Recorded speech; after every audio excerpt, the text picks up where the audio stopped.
cook food? I'm sure you can, ma'am. I'm sure you've raised a few men of your own and you know how to feed them all. No? Does anybody here got loads of kids?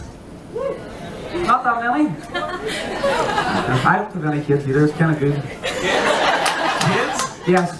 Well, like if you have kids, you're obviously going to cook lots of food. I thought you said who cooks kids. Oh, I'm sorry. Okay, I get it. Okay. Anyone cooks kids, can please leave now. Is this a chef? I'm apologising to any of the chefs that's watching me here in advance. I don't call myself a cook at all. I just like the. The chefs of the Carnival Victory are in the room right now. No pressure there. Here's the good news. Keith is going to show us, and Rebecca's going to help show us how this dish is made. They've prepared it, and we get to try it.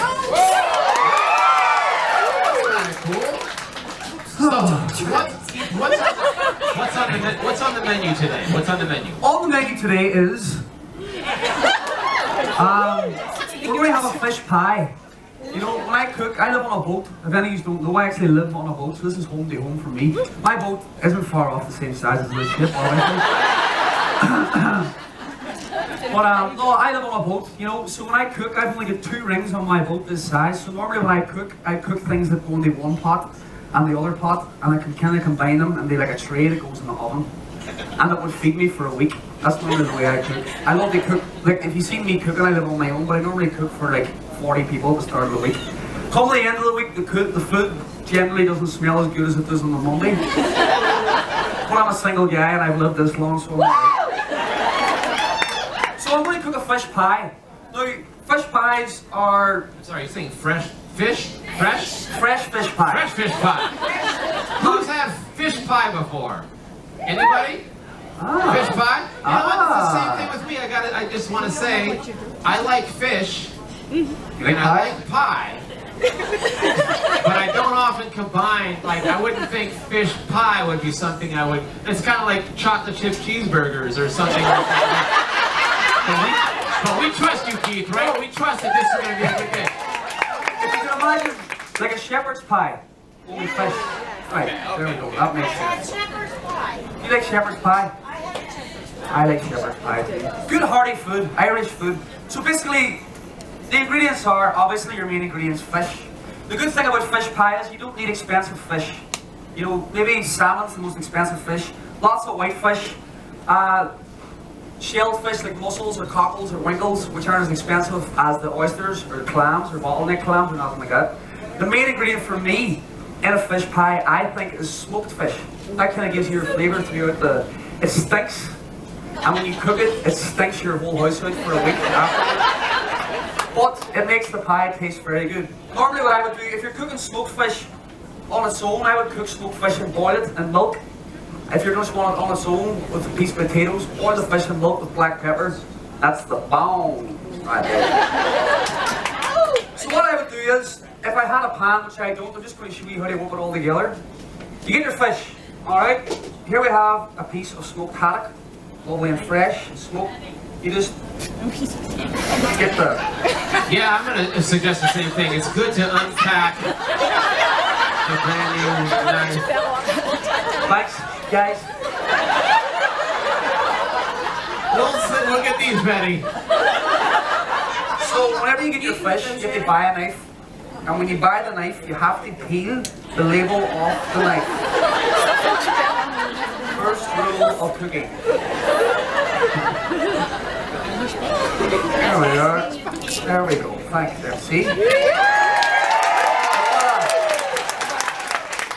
You get your fish, alright? Normally, as I say, I grew up on fishing boats. So I kind of know how to fillet the fish myself, and we used to smoke fish ourselves.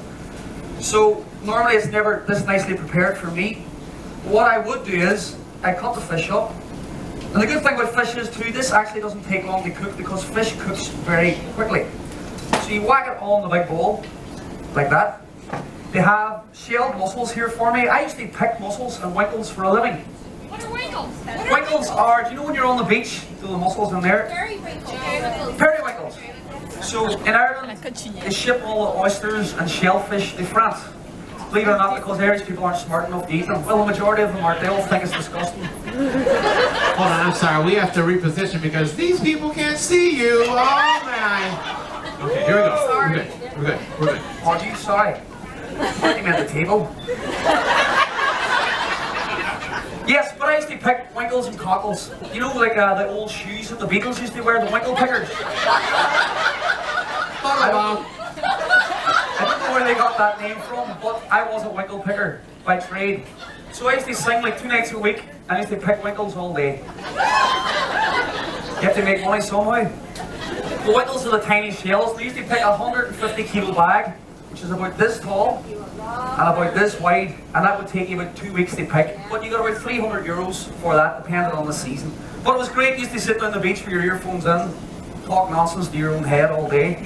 And the good thing with it is, you used to walk, so the tide was in, you used to walk along the tide line and walk the tide out, and walk the tide back in into the shore. So you could technically do it for 12 hours a day. I was more of a 3 hour a day kind of guy. It's like, he used to make me do it. He used to sit with the guitar, and he would go, call you out and get it. Back to the cooking. With a piece of salmon here, obviously the budget on the boat is very tight at the moment. They give me the smallest piece of salmon. And we're going to, so we've got a fillet knife here, which is kind of stiff. So we're going to try, no, I'm not even going to try that. So we're just going to cut the salmon up in these small cubes to make a spread over the 340 people in the room. We had to save some salmon to prepare for our guests today. Oh, right, sorry, my bad, my bad. Then we've got some more salmon from a tin. At the big time.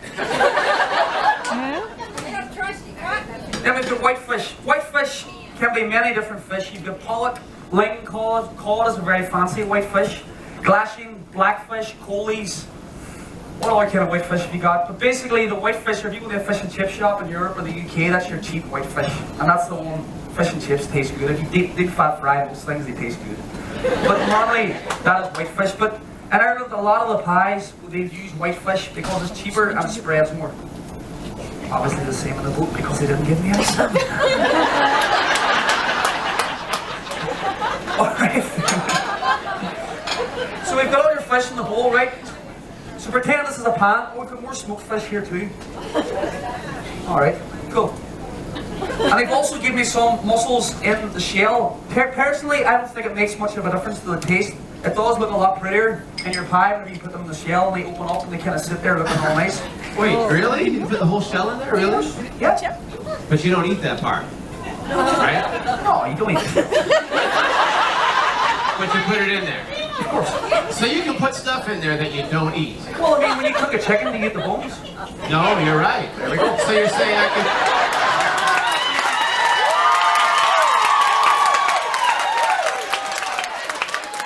1 point, Keith. Loser. All right, that's good. So pretend this is a pan and you're getting the heat going in your pan, right? So you can chop leeks. I would use a lot more leeks because I think the leeks give it a peppery taste to what you're cooking. Alright, get the leeks in there. The leeks for me is the main thing. Dice the leeks up. I never normally like to cook things too small because I like my food kind of chunky. So you can get your mouth on and give it a good bite. We're not, I'm not an OAP where I have to eat through a straw yet, you know. So make it nice and chunky. Parsley. Get your parsley in there. Alright? Chopped parsley is great. Having all this